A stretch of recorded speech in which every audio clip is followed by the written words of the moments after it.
കഴിഞ്ഞ ദിവസം എന്താ സംഭവം? ഇത് UDF അധികാരത്തിൽ വന്നാൽ ജമാഅത്ത് ഇസ്ലാമിയാണ് ആഭ്യന്തരം ഭരിക്കുകയെന്നും പിന്നീട് 1ഉം 2ഉം മാറാടല്ല പല മാറാടുകളും ഉണ്ടാകുമെന്നൊക്കെയാണ് അദ്ദേഹം പറഞ്ഞത്. ഈ മാറാടിനെ ഉൾപ്പെടെ ഈ ആവശ്യമില്ലാത്ത സമയത്ത് ഓർമ്മിപ്പിക്കുകയാണ് അദ്ദേഹം ചെയ്തത്. രണ്ട് ഭാഗമുണ്ട്. ഒന്ന് UDF അധികാരത്തിൽ വരില്ലെന്നേ, പിന്നെ ആ പ്രശ്നം അവസാനിച്ചില്ലേ. നിങ്ങളുടെ ആകാംക്ഷ എന്താ വെച്ചാൽ അങ്ങനെ പറഞ്ഞിട്ടുണ്ടാവുന്ന ഭാവിയിൽ വലിയ പ്രശ്നം എന്നൊക്കെയല്ലേ. ഞാൻ പറഞ്ഞ UDF അധികാരത്തിൽ വരാൻ പോകുന്നില്ല, പിന്നെ നമ്മൾ ഈ പ്രശ്നം വരുന്നുണ്ടോ?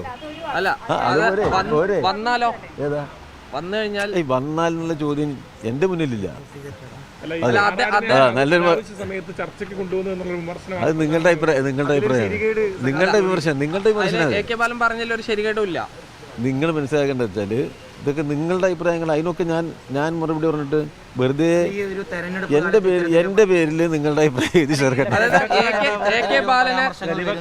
തെരഞ്ഞെടുപ്പ് കാലമായോ? അത് നിങ്ങളെന്താ വെച്ചാൽ നിങ്ങൾക്ക് വാർത്ത വേണമെന്നുള്ളതുകൊണ്ട് നിങ്ങൾ 1-ാം തീയതി തന്നെ തുടങ്ങി. തെറ്റില്ല. നിങ്ങൾ ഞാനൊന്ന് പൂർത്തീകരിക്കട്ടെ. നിങ്ങൾക്ക് എന്താ ഇത്ര എന്നാ ചോദിക്കും, ഞാൻ ഇവിടെ നിൽക്കാം. ചോദിച്ചോളൂ.